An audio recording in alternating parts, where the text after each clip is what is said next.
Hello বন্ধুরা, আমার নাম অভিজিৎ আর আপনারা দেখছেন আমার চ্যানেল অভিজিৎ ট্যুরার্স। আজকে আমি এসেছি বকখালিতে, আর আজকে আপনাদেরকে ঘুরে দেখাবো এই বকখালির পুরো বিচটাকে। আপনারা অবশ্যই দীঘায় গেছেন অনেকবার, পুরী গেছেন, মন্দারমণি গেছেন, সেখানে প্রচণ্ড ভিড় হয় সে সকাল থেকে সন্ধে হওয়ার আগে পর্যন্ত। সেই সব ভিড় এড়িয়ে আপনারা দুদিনের জন্য অবশ্যই বকখালি ঘুরে আসবেন। এই বকখালি বীচটাই আপনাদেরকে দেখাবো যে বকখালি বীচটা কতটা ফাঁকা থাকে, এবং শুধু ফাঁকা নয়, বকখালি বীচটা সাথে বকখালির যে হোটেলের আশপাশের জায়গাটাও সেটাও কিন্তু অত ঘিঞ্জি নয়, একদম পরিষ্কার পরিচ্ছন্ন থাকে, খুবই ভালো জায়গা। অবশ্যই আপনারা ফাঁকা পেয়ে দুদিনের জন্য শনিবার রবিবার করে এখানে ঘুরে যেতে পারেন। আসুন দেখা যাক এই বীচটা ঘুরে, বীচটা কতটা ভিড় আছে এখানে। আমি এসেছি যখন, তখন বাজে 3টে থেকে 3:30। এখানে সমস্ত বিচের ধারে যে দোকানগুলো আছে সেগুলো খোলা শুরু হয়েছে। আর এই বীচটা কিন্তু অনেক বড়। আমি যেখান থেকে হাঁটা শুরু করেছি দেখুন অনেক দূরে বীচটা দেখা যাচ্ছিল। এই যে ওই বীচটা পার করেই কিন্তু মেন সমুদ্রটা, তার আগে কিন্তু একটা ছোট জল আছে এখানে, এই জলটা পার করেই তারপরে বীচ পড়ে, তারপরে কিন্তু সমুদ্রটা পড়বে। যদিও সবসময় এরকম ব্যাপারটা থাকে না, সেটা জোয়ার ভাটার উপর নির্ভর করে।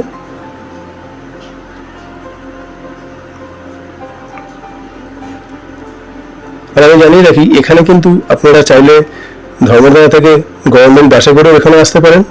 এছাড়া শিয়ালদা থেকে ট্রেনে করে নামখানা নেবে, নামখানা থেকে বাসে করেও কিন্তু এই বকখালি পর্যন্ত আসতে পারেন। দুটো ভিডিওই আমার করা আছে, আমি আমার ডেসক্রিপশন বক্সে ওই দুটো ভিডিওর লিঙ্ক আমি দিয়ে দেবো। যে এবার জানিয়ে রাখি ভাড়া কত লাগে এখানে আসতে গেলে। এখানে আসতে গেলে ধর্মতলা থেকে যদি গভর্নমেন্ট বাস নেন, নন এসি বাস, সেটার ভাড়া নেয় 105 টাকা।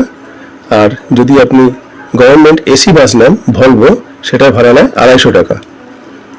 আর ধর্মতলা থেকে এই বকখালি পর্যন্ত বাসে করে আসতে সময় লাগে 4 ঘন্টা।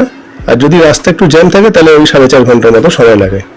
আর ট্রেনে করে আসতেও কিন্তু নামখানা পর্যন্ত আসতে লাগে ওই 3 ঘন্টা, 3 ঘন্টা। তারপর ওখান থেকে বাইরে বেরিয়ে বাস, ম্যাজিক গাড়ি, টোটো সবই এই বকখালি পর্যন্ত আসছে। বাসে করে নামখানা থেকে নেমে এই বকখালি পর্যন্ত আসতে সময় লাগে ওই 50 মিনিটের মতো, সব মিলিয়ে ওই 4 ঘন্টা কাছাকাছি সময় লাগে। আমরা যখন এখানে এসেছিলাম ঠিক বিকেল হবে সময়, তখন কিন্তু বেশ আকাশের মেঘ ছিল, রোদ একদমই ছিল না, ঠান্ডা পরিবেশ। দেখুন আমরা এতক্ষণ কিন্তু ওই পারে ছিলাম, সেই যে দোকানগুলো দেখতে পাচ্ছেন দূরে, ওখান থেকে হেঁটে হেঁটে এসে বেশ খানিকটা আসার পরেই কিন্তু পড়বে এই বকখালির সমুদ্র।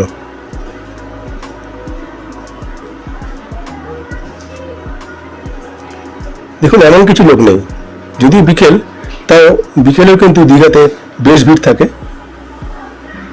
আর এখানে দেখুন জলটা, দীঘার যে জলে একটা ঘোলা ভাব থাকে, সেটা কিন্তু এখানে সেই ব্যাপারটা নেই। এখানে জল কিন্তু বেশ পরিষ্কার। হয়তো লোক কম বলেই পরিষ্কার আছে, এটাও হতে পারে, কিন্তু বেশ পরিষ্কার জল।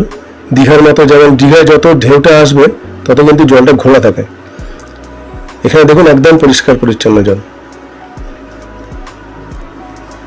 আর খুবই কম লোক দেখুন স্নান করছে এখনো পর্যন্ত, অনেক দূরে দূরে 2-4 জন করে স্নান করছে।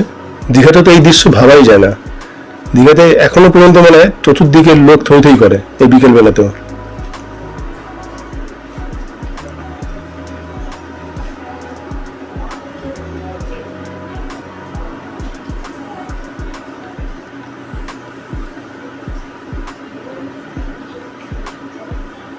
আর এখানে আসার পরে আপনি চাইলে আগে থেকেও কিন্তু এখানে হোটেল বুক করে আসতে পারেন। বহু হোটেল আছে যেগুলো আপনারা অনলাইনে পেয়ে যাবেন।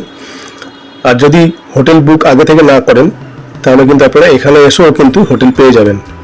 এমন কিছু ভিড় হয় না যে এখানে এসে হোটেল পাবেন না, প্রচুর হোটেল আছে, ছোট বড় বহু হোটেল আছে। এখানে এসেও কিন্তু আপনারা নিজেদের পছন্দের মতো হোটেল বুক করে নিতে পারেন।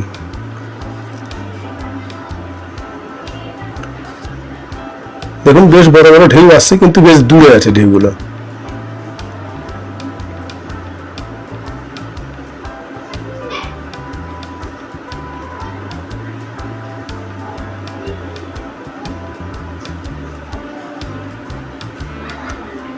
আমার সাথে রিম্পাও এসেছে, রিম্পাও বেশ মজা করছে, কিন্তু আমরা এই সমুদ্রে স্নান করিনি, যেহেতু অনেক বেলা হয়ে গেছিলো আমরা এখানে আসতে। তাই আমরা হোটেলে স্নান টান করেই এখানে এসেছি, স্নান করিনি এখানে সমুদ্রে। তবে পরিবেশটা খুবই সুন্দর, আমাদের তো খুবই ভালো লেগেছে। আমি দীঘা অনেকবার গেছি, মন্দারমণি গেছি, পুরীও গেছি, কিন্তু এরকম ফাঁকা বিচ, এরকম সুন্দর, এত লোক কম, এত বেশ পরিষ্কার পরিচ্ছন্ন আমি কিন্তু অন্যান্য জায়গায় গিয়ে দেখতে পাইনি। আর বকখালি এসেছি, আর যদি বকখালিতে দুটি বক না দেখি তাহলে কেমন লাগে। এই দুই বক বন্ধু আছে এখানে, যারা ঘুরে ফিরে এই ছোট জলাশয়টা থেকে মাছ খুঁজে খুঁজে খাচ্ছে।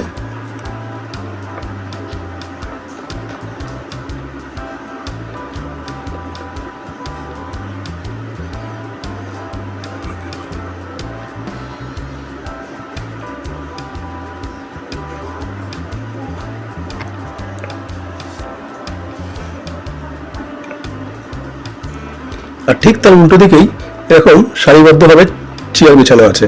দেখুন চেয়ারগুলো এখনো পর্যন্ত সুন্দর করে বিছিয়ে রাখা হয়নি, গুছিয়ে রাখা আছে। হয়তো যত বিকেল হবে আস্তে আস্তে এইগুলোতে লোক ভর্তি হয়ে যাবে, কিন্তু এখনো পর্যন্ত লোক সেভাবে আসেনি। আর এখানে সুন্দর একটা বোর্ড লাগানো আছে, আই লাভ বকখালি। এটাও দেখতে খুবই ভালো লাগছে, রাত্রে কিন্তু আরো ভালো লাগে দেখতে।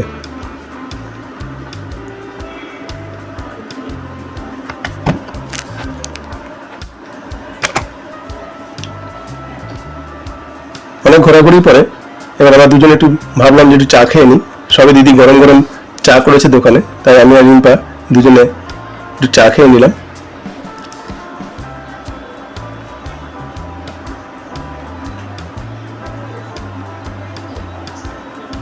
আর এই চা খেতে খেতেই তখন যেন বিকেল হয়ে গেছে।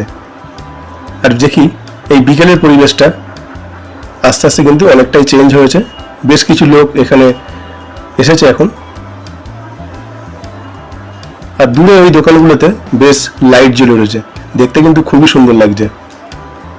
উপরে কালো মেঘ আর নিচে এরকম সুন্দর যে লাইটগুলো জ্বলছে, দেখতে অসাধারণ লাগছে। দেখুন এখনো পর্যন্ত লোক অনেকে এসেছে, কিন্তু বেশ কিছু চেয়ার এখনো পর্যন্ত ফাঁকা রয়ে গেছে।